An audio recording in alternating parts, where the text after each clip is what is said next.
The scene shifts to the Heavenly Demon cult's inner palace ceremony, where Qin Yo-woon arrives. Dr. Baek-jong and his followers kneel in front of him, and Dr. Baek-jong greets the Heavenly Demon. Qin Yo-woon acknowledges his efforts, and Dr. Baek-jong responds that it's his duty as the Patriarch's doctor, expressing his regret over his lack of skill, which makes it difficult to determine exactly what happened. He asks for forgiveness. Yo-bulwi interjects, shouting no, and repeatedly apologizes while becoming emotional, mentioning Hwayeon. Qin Yo-woon looks at him, contemplating how he wants to know the truth and his inner feelings, but he never expects him to react like this. He reassures Yo-bulwi not to feel guilty, stating he called him here for a different reason. He inquires if Dr. Baek-jong has finished analyzing the medicine found at the banquet hall. Dr. Baek-jong confirms that he has analyzed the one containing poppies, but wonders why he wants this information. After a while, Qin Yo-woon arrives at the ceremony, where they announce the arrival of the Heavenly Demon and greet him. He notices another seat beside the throne and reflects that although they accepted him as the Heavenly Demon last time and the situation is now clear, he observes the other council elders. He speculates that they are probably thinking he didn't expect them to help him for free, and regardless of what happens, he will benefit the most. He proceeds to the throne and takes his seat, while Bu Cheol-yang approaches him and states, "Heavenly Demon, the seat next to him is for someone." Qin Yo-woon interrupts, breaking the seat, and declares there is no seat next to him. Yajium Kyung wonders if he attacked by touching the seat next to him, and Hang So-yu thinks about how stubborn he is. Bu Cheol-yu considers holding back for now, emphasizing that the eldership revision is currently more important. He suggests starting the meeting and attempts to discuss agendas, but Merikium interrupts, expressing his desire for the third elder to participate in the meeting. He insists on discussing matters related to the Heavenly Demon's patriarchal inauguration first. He questions the nature of this proposal, while Jajium Kyung asks about the inauguration. Hang So-yu objects, stating that this topic hasn't been discussed at all. Jajium Kyung agrees, questioning how he can proceed as he likes with something that wasn't discussed. Bu Cheol-yug suggests it's not too late to discuss this after the current patriarch wakes up as he looks at the other elders. He contemplates how the three sects are walking on eggshells around the other lords, considering them laughable. He reflects on the fact that unlike the current patriarch, who ascended to power through the previous patriarch, the Heavenly Demon has been gradually amassing power since his days in the academy. On the other hand, their 6 sects have been partially wiped out, with the Poison Sect completely eradicated and both the Sword Sect and the Shadow Sect disbanded. Merikium inquires if only these 3 objects, looking at them all. Sama Yui reflects that it's a good thing he convinced Mong-o the previous night after the elders' meeting, realizing it wasn't a difficult decision to make after discovering Qin Yo-woon is the Heavenly Demon. He curses inwardly, realizing that if this continues, he will be outnumbered by the other elders. He wonders if he can only rely on the lords of the small clans. He asks if there are any objections among the lords. An elder raises his hand and mentions that there are 3 along with 3 elders. Bu Cheol-yug curses inwardly, realizing that those are the only people who agree. Hwan Yui reflects on how foolish it is to underestimate the influence of the Heavenly Demon, a figure of absolute authority who has appeared. She wonders if they truly believe their influence remains the same as before. Bu Cheol-yug concludes that he has no other choice and addresses the Heavenly Demon, stating that in their cult, there are standard procedures for such matters. He believes it's appropriate to wait until the Patriarch wakes up to proceed, especially since they have discovered he was deceived by a spy. Moon Yeon reflects on the persistence of the current Patriarch and the potential consequences of such division. He observes Qin Yo-woon and speculates that the Heavenly Demon must be in a bad mood. Sama Yui reports that Dr. Baek-jong's treatment has shown no progress and acknowledges the concerns of the 3 elders. However, he asserts that they cannot leave the leadership position vacant, especially considering the uncertain threat posed by the Blood God's 6 martial clan. Bu Cheol-yug suggests further insistence on his point, proposing that if Dr. Baek-jong's treatment isn't effective, they should seek divine help and await the Patriarch's recovery before proceeding. He emphasizes that their cult's leader is still the Patriarch, and there is no reason to abdicate his position and disregard established procedures. Sama Yui reflects that even in this situation, they show no intention of backing down, and it's evident they are trying to buy time to increase their clan's power again. Buchiol-Yug declares that he will now step back and states he will not participate in any meetings until the Patriarch recovers, leading them to walk out, while Merikium urges not to let them leave. Chin-Yo-Woon intervenes, instructing them to let them go as it works out for him. He expresses gratitude, stating that thanks to this, he now knows who is on his side and who his enemy is. On the same day at 7, at the Inner Palace Banquet Hall Castle, Hang Soo-yu remarks on how he invited them here to consult with them and Elder Buchiol-Yug, while Yajiam Kyung adds that on top of that, he has approved most of their requests, making him almost feel like it's a trap. Buchiol-Yug reassures them that it's not a trap, and that the only things he has to be careful about are the alcohol and food. He acknowledges that there's nothing wrong with being cautious and remarks that he's a little late. Chin-Yo-Woon arrives, and they greet him, expressing their gratitude that he has agreed to attend such an amicable meeting. They offer him a drink, pour some tea, and give it to Chin-Yo-Woon, who accepts and drinks it. Hang So-yu observes that it seems they haven't tampered with the food, allowing her to slowly enjoy this small banquet. Yajiam Kyung resolves to obtain the vacant seats of the first to third elder, believing that they can control half of the power and influence in the cult by doing so. Buchiol-Yug reflects on how their power, once divided among 6 people, is now divided among 3, which works out for the better. He contemplates that the Patriarch's position, monopolized by the Shadow Sect and the Sword Sect for nearly 100 years, can now be theirs. Yajiam Kyung laughs and comments on how seeing such high-quality food makes it apparent that he must be quite concerned about their combined forces. They move to the kitchen and see a beef to cut for meat. He expresses disbelief that they're having freshly cut beef grilled over charcoal. Hang So-yu expresses her anticipation for its taste. Buchiol-Yug laughs and remarks that it would have been better if they could have done something like this from the beginning. Now, regarding their discussions, Chin-Yo-Woon asks if he would like to try a delicacy before that. He inquires about the meaning of delicacy. He explains that it's a dish he recently ate, but he heard it's a famous delicacy in Beijing. Since they've decided to have a friendly relationship, he offers to treat him. Meanwhile, Chin-Yo-Woon goes to the chef, takes the knives, folds his sleeves, and extracts the cow's heart, slicing it into pieces. Hang So-yu becomes irritated, thinking about the raw cow's heart. He responds that it's delicious if she adds a little bit of sauce, but if she dips it in the sauce he made, he guarantees it will taste much better. Yajiam Kyung remarks that it's been a while since he has seen this, while Buchiol-Yug thinks he has tried all kinds of food. Yajiam Kyung tries the meat slice with sauce and comments that it tastes as good as expected. Buchiol-Yug reflects that it is indeed a delicacy, and he thought it would be fishy, but it's lighter than he thought.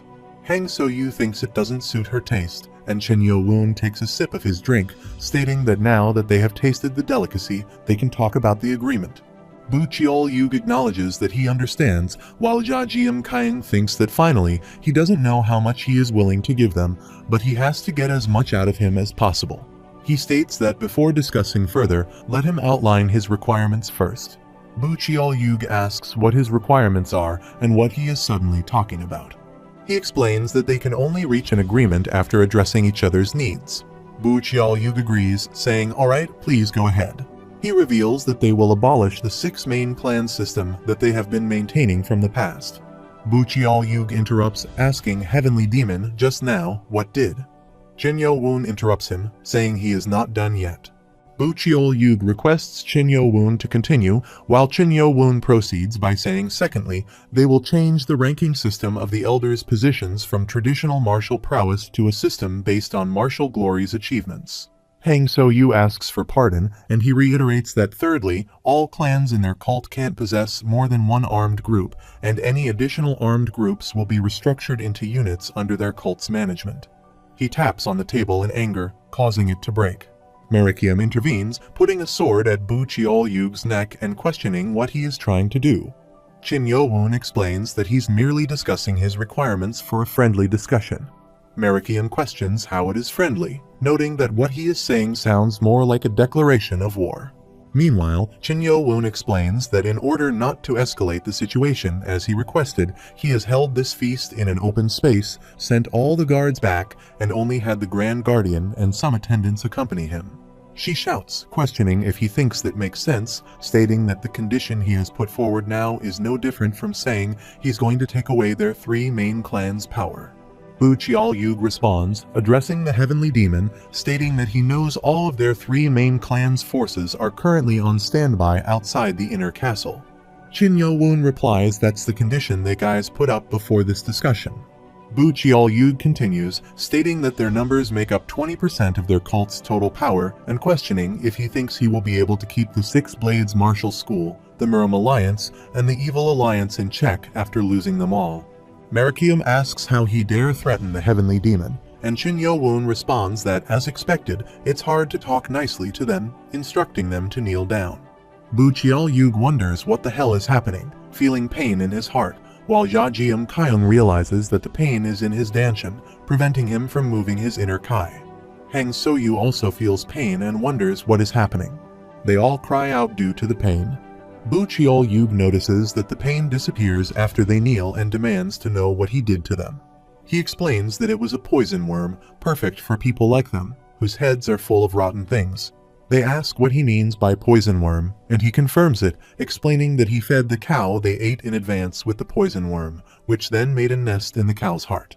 Yajiam Kyung cries out in pain while she asks what's wrong with him. Qin Yo-woon explains that it seems like they tried to move their inner Kai during the time that the pain disappeared and don't think they can get rid of it so easily. He adds that the poison worm was created by the heavenly demonic founder himself, and only the heavenly demon can control it, and if the guys don't follow his orders or pose a threat, they will suffer a painful death. Bu Qiaoyug asks who the heavenly demonic founder is and thinks he got them. Qin Yo-woon confirms this, stating that he almost forgot his fourth requirement. Bu Qiaoyug asks what his fourth requirement is, and he replies that, in return for accepting them as his subordinates, he wants to receive a proper tribute. He explains that for the sake of their friendly relationship, he'd like to receive from the wives of the three main clans' leaders, specifically, a right arm from each one of them. Qin Yo-woon sits in the Patriarch's office and thinks that he thought they'd show their pride and confidence as elders, but in the end, preserving their own lives was more important. He considers that the wife of the Stealth Sect's elder is already dead, so Elder Yajiam Kyung didn't get the blood of his kin on his hands. He reflects that he did everything to safeguard his own safety, and though he'd like to take care of them right away if he thinks about the current power of the cult, it would be best to control them using the snake's poison and disperse the forces of the three sects. He wonders if the former patriarchs faced the same issues as well. If he's unable to get rid of the enemies from within out of fear of losing his power, there's only one answer. He concludes that he'll have to strengthen the cult's forces so there'll be enough to handle them.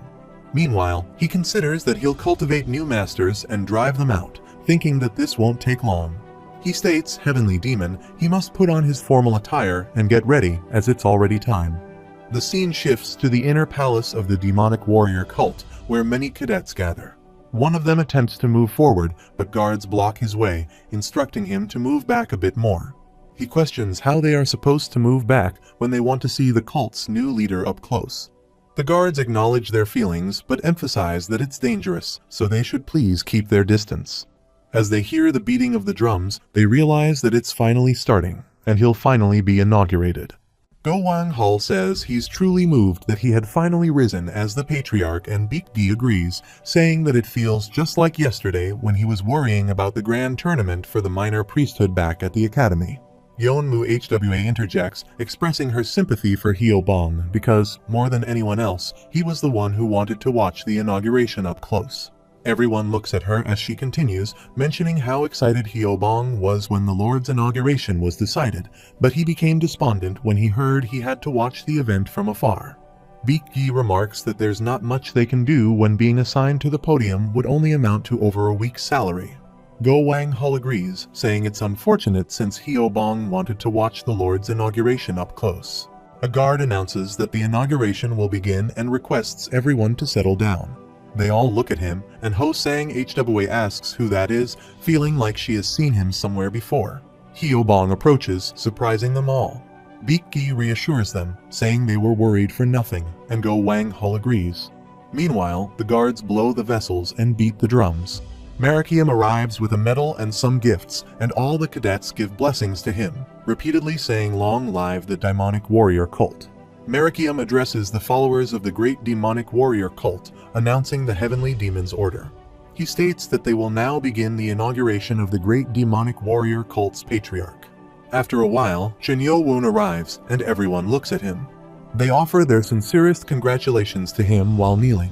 Moon Jae-yu communicates with him through sound telepathy, expressing that she now truly considers him as the young master.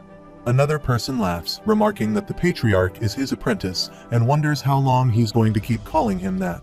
All the elders arrive, and Chinyo Woon thinks to himself about his mother and how he'll finally be able to deal with the ones responsible for all of this, aiming to change the cult so that such injustices and tragedies won't happen again. He looks at all the cadets while they acknowledge him as the current heavenly demon. ManhwaCapped arrives and announces that Chinyo Woon, the newly appointed 24th Patriarch, accepts the heavenly demon's order. He declares himself to be the descendant of the great demonic warrior cult, Chinyo Woon, accepting the heavenly demon's order. ManhwaCapped instructs him to hand him the torch. Hyobong agrees while he reflects that he was his very first subordinate, and he always had faith in him. Hyobong congratulates him, expressing that he will never forget this moment, and he points the torch to him. Chinyo Woon reciprocates the sentiment, saying neither he nor Hyobong will become emotional. He blows the fires there and declares that he lays his body on this flame so he won't hold on to any regrets about life and death, illuminating his path, leaving only ashes of joy and sadness in its wake. He repeats that he lays his body on this flame so he won't hold on to any regrets about life and death. He continues, saying it illuminates his path, leaving only ashes of joy and sadness in its wake, and remarks that the world is filled with countless worries. ManhwaCapped announces, in accordance with the heavenly demon's order, that Chinyo Woon, this generation's heavenly demon and minor priest, will take over as the patriarch. As the 24th Patriarch, he receives the imperial crown, and ManhwaCapped approaches him to place the crown upon his head. He reflects that he feels like a normal person who hasn't learned martial arts. Gar Jang becomes excited and emotional, congratulating him and expressing certainty that even Lady HWA is smiling from heaven, then hugs him. He looks at his subordinates and notices that they have prepared the best gift for him. He thanks them, and they all become elated as he waves his sword in the air. All the cadets pray for his long life. He reflects that just like that, the 24th Patriarch and second heavenly demon of the demonic warrior cult was brought into this world, as it is written in the ancient records of the Central Plains martial world. He notes that they called it the day the heavenly demon rose in the demonic warrior cult. Chinyo Woon reflects that the cold winter has passed and spring has come to the 10,000 mountains. He notes that 3 months have passed since he ascended the throne, and in the meantime, many things have changed in the heavenly demonic cult.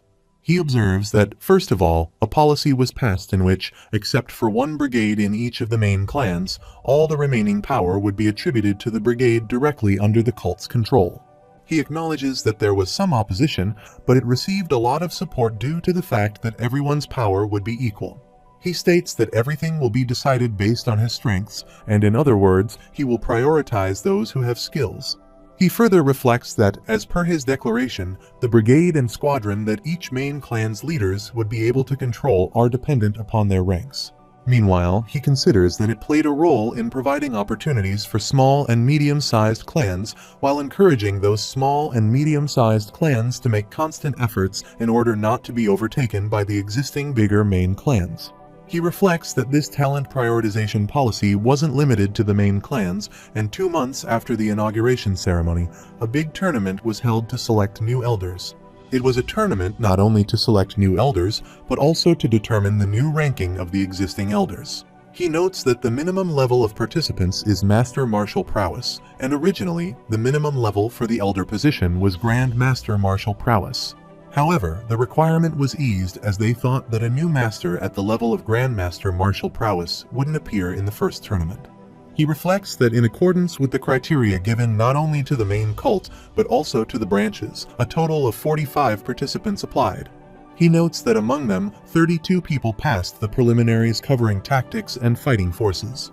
He observes that there were also hidden masters who had never made their appearances before. Among them, the first was Mong Mu, the eldest son of the Illusion clan's leader, Mongo. He recalls that everyone was surprised when 2 grandmasters appeared from one clan, and Mong Mu was the one who showed the most outstanding talent in the last batch of students from the Demonic Academy. He recalls that Mangmu had spent 5 years at the western front of Gijon, where wars broke out most frequently, and he seemed to have gained enlightenment by going through numerous life and death battles. He reflects that the second was a proficient Grand Master, Yang Dan Hwa, the leader of the northeast branch of Hunan Province. Although he originally hailed from Taiwan, he had relocated to Hunan Province due to his fondness for the battlefield. He notes that Yang Dan Hwa had lost interest in the front line, which had been pacified by the alliance with the Miram Alliance. However, it's said that the appearance of the Six-Blade Martial School reignited his enthusiasm. The third and final person was the one recommended by the Grand Guardian. Marakium appeals Heavenly Demon, please grant internal clan Seodun, who has been exiled to Hainan Island for the last 15 years, a chance. Chinyo Woon inquires about the meaning of 15 years of exile and asks about his identity. Marakium explains that most of the elders are acquainted with Seodun. Originally, the internal clan was responsible for recording the history of their cult. However, he couldn't tolerate the Dark Clan's interference with fraudulent records any longer. Consequently, he led a night raid with all of his forces. However, the surprise attack failed due to the spy planted by the Dark Clan within the internal clan. Upon learning about this, the leader of the Dark Clan, unwilling to waste his fighting forces, reported it to the Lord's Palace. Seodun, whose sense of responsibility in recording history matched his loyalty to the cult, immediately surrendered without rebelling against the martial artists of the Guardian Hall. The 6 main clans advocated for his execution, but the Grand Cult leader deliberately sent him to Hainan Island without destroying his martial arts, intending to use him as a weapon against the 6 main clans later. Chinyo Woon acknowledges that he will grant Seodun permission to terminate his banishment with the Lord's order, effective immediately. He requests Marakium to send a message to the Guardian Hall right away. Marakium kneels in front of him and affirms that he will do so at his command. Thus, Seodun, who had been awaiting the Lord's order for 15 years, returned, much like the back waves of the Yangtze River push the front wave away. With the birth of the second heavenly demon, a new era approaches for the heavenly demonic cult. Consequently, a tournament based on strength was held, resulting in all positions being completely switched.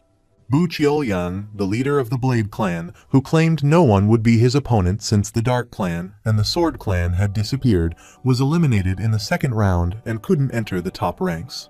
The person who won the position of the first Elder after defeating Yeonmu Hwa, who mastered the 24-demon sword, was the internal clan's Seodun. He reflects on how, after living in exile for 15 years, his martial art skills, which he had honed with pride, were now at the peak of the Grandmaster's martial prowess. He provides details about all the elders and their clans, including their names.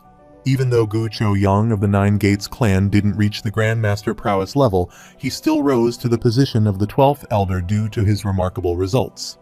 This marked a major change after 500 years. From there, Chinyo Woon presents an unconventional plan at the Grand Hall meeting. This plan involves holding a tournament to determine the elders' positions once every 5 years. This means that even those who had previously risen to the position of elders must continue to polish themselves, and that other clans would have the opportunity to fight for the elders' positions at any time. He reflects on how the elder ranking system wasn't the only thing that became competitive.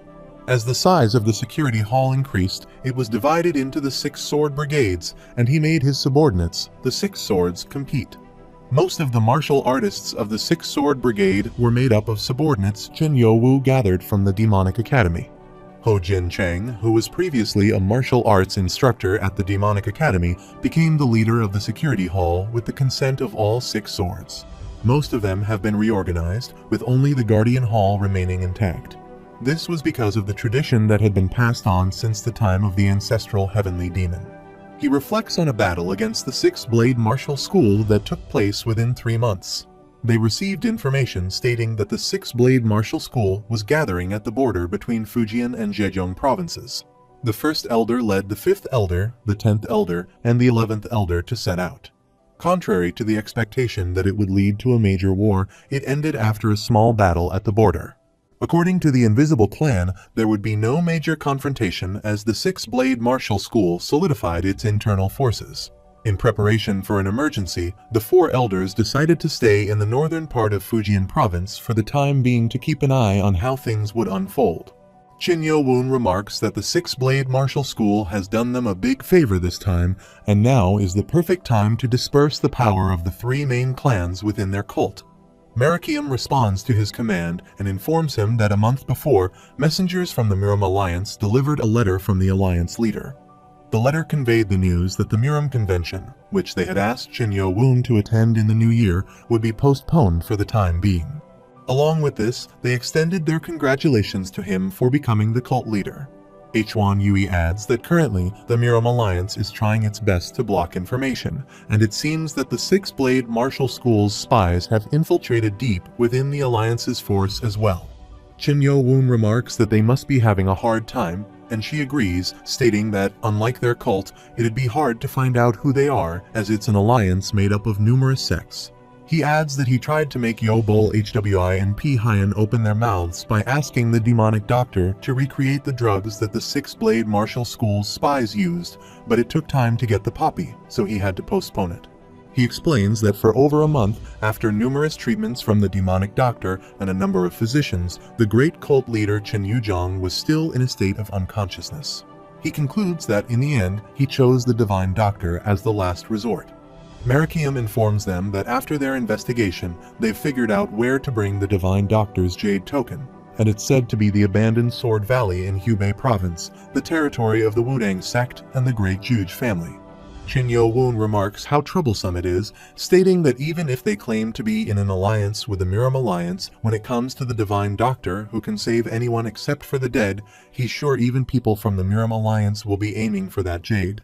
He asks how about they pick a few skilled men from their side and sneak in, while Chin Yo-woon asks who the skillful men from their side are.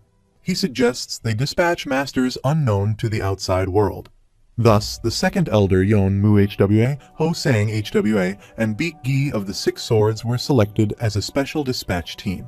He notes that Yon Mu HWA was the perfect person for this job, as she always wore an old human skin mask when she was working as an elder. He explains that as their guide, an agent of the Invincible clan, who was often dispatched to the Orthodox sects as a spy, decided to go with them. Now, at the Inner Castle Lord's Palace Training Hall, Go Wang Hul and Moon Jayu are practicing. She thinks it's impossible. He's so fast and wonders if he's really not using even half of his inner Kai. She thinks the heavenly demon became faster again, however, what that peculiar foot technique is. Marakium thinks it seemed simple at first, but now it's hard to predict his movement as he used his inner Kai together with the Wind God arts, and perhaps it'll be hard for those guys to even follow his moments with their eyes. Go Wang Hul thinks he has to wait for the right time, and he will definitely attack him one way or another. Chin Yo-woon attacks him, breaking his ribs and throwing him away. He also attacks Sa-ma Chak and throws him away. Yon Mu HWA ponders how a person who doesn't even show his true abilities can become so terrifyingly strong as the days pass like this. He contemplates what martial art the young master is performing, as it's completely different from traditional martial arts, it's more of a body technique. Chin Yo-woo believes he is gradually improving at controlling his power, while Nano Machine indicates that about 75% of the mixed martial arts, incorporating boxing, Wind God arts, and Taekwondo, have been completed. He considers it worthwhile to use Nano Machine to analyze the demonic blood reversal gathering technique and apply it to his own body while fighting against strong enemies. He realizes that he still lacks a lot and concludes that to become stronger, he must elevate his basic skills to the highest levels. Go Wang Hul inquires Sa-ma Chak if he is alright, while Chin Yo-woon extends a hand to them and asks if they are hurt anywhere. Go Wang Hul asserts that he's alright and acknowledges that indeed Sa-ma Chak is incredible. Even the four of them can't win against him. He responds that he still has a long way to go until he reaches the enlightened level. Go Wang Hul attempts to assist him in getting up and asks what the enlightened level entails. Sa-ma Chak explains that even though he tries to attain enlightenment through meditation every night, he hasn't been able to grasp it yet. He also mentions that he can't rush it anyway. Hwan Yui arrives and respectfully greets his lord, to which he responds by addressing her. She confirms that she is a member of the Invisible clan in Hubei province and informs him that a message has been sent. Meanwhile, he inquires what she means by Hubei province and asks if something has happened. She explains that the special dispatch team they sent to search for the Divine Doctor is reported to have gone missing in the abandoned Sword Valley. The scene shifts to 10 days ago, where the Divine Doctor suggests that if they go through the forest over there, they will reach the upper region of the valley. Beak Gi expresses gratitude, but the Divine Doctor insists he doesn't need to thank him, as he merely showed him the way to his death. He reiterates that going to that valley on a foggy day is akin to rushing one's own death. Beak Gi insists they proceed, and they all depart. On their way, they encounter a sign indicating entry into the abandoned Sword Valley is forbidden.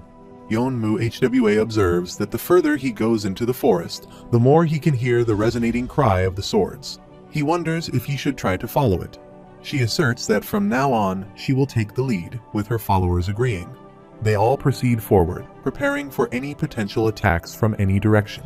About 20 days later, Moon Jayu and Hyo Bong arrive at the Yellow River on horses. She remarks on the river's size, and Hyo Bong asks if it is indeed the Yellow River. The Heavenly Daimonic Cult's fourth elder, Yongdan HWA, reflects that he can't believe the first mission he received after becoming an elder isn't to fight, but rather to act as a guide through Youngwon. He ponders that it makes sense since if it wasn't him, the Grand Guardian would have personally followed him. He mentions that after they cross the Yellow River, they will enter the territory of the Orthodox sects, where no one will recognize him due to his human skin mask. However, he acknowledges the potential danger and emphasizes the need for caution. He explains that if they descend from here, they will find the boats immediately, and since it's a bustling area, they should hurry. Hyo Bong remarks that it's his first time riding a boat, to which Moon Jayu agrees, adding that everyone in the Six Swords Brigade must be quite sad since they couldn't join them. Hyo Bong responds that there's no helping it, as they are moving secretly, and he points out that Go Wang Hull will certainly attract attention due to his size. She agrees and reflects on Go Wang Hull's restlessness, questioning if he was that worried about Beak Gi. He retorts that she really knows nothing at all, prompting her to inquire about what she doesn't know. He cryptically responds that she will find that out later. Yongdan HWA observes them and thinks they are an innocent bunch, yet he finds it peculiar no matter how many times he looks at them. He contemplates that he can't believe Hyo Bong is the adjutant who assists the security hall leader, Ho Jin Chang. He wonders if that puts Hyo Bong at a higher rank than the Six Swords Brigade leader. He acknowledges that Hyo Bong's level of inept expertise is by no means weak, but he still finds it hard to believe that their lord, who appoints talented people based on their skills, would pick someone like him. Nevertheless, he believes he should acknowledge Hyo Bong's loyalty, as he has wholeheartedly served their lord for the last 10 days without a break. He contemplates Brigade Leader Moon Jayu. Although she is currently wearing a human skin mask, she remains a woman of matchless beauty. He reflects further, noting that she possesses the second best martial skills among the Six Sword Brigade leaders. However, the person who surprises him the most is their lord. He marvels at their lord being the second heavenly demon in the history of their cult, and he reflects on how someone barely 20 years old could disband half of the 6 main clans and even save their cult from crisis twice. Despite this, he remains certain that their lord is definitely stronger than him. He hopes for the opportunity to witness his lord's martial prowess firsthand. He reflects that after crossing the river and disembarking on the land of Hubei, Chin Yo-woon's party moved non-stop for 5 days, changing horses in between. He acknowledges that, fortunately, thanks to young Dan HWA, who serves as a branch manager in the northeast of Hunan province, they were able to travel without encountering any major problems. The scene shifts to the northwest of Hubei province in the vicinity of the abandoned Sword Valley, where Yongdan HWA arrives. He observes that he believes it's going to rain soon. Hyo Bong notices an inn nearby and points towards a house.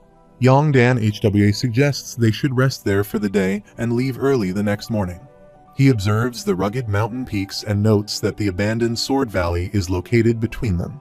He reflects that with their martial arts skills, he doesn't believe Elder Yon, Beak Gi, and Ho Sang HWA would be easily defeated. Nevertheless, he hopes they will all remain safe as he approaches them soon.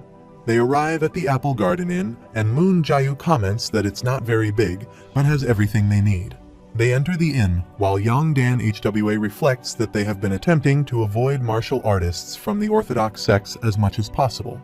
However, he is surprised to find that they have encountered the Taoists of the Wudang sect here. Yongdan HWA reflects that even if the Lord is covering his face with a human skin face mask, there's no way to predict how the Orthodox sects will react if they discover that the Lord is here. so they must be careful.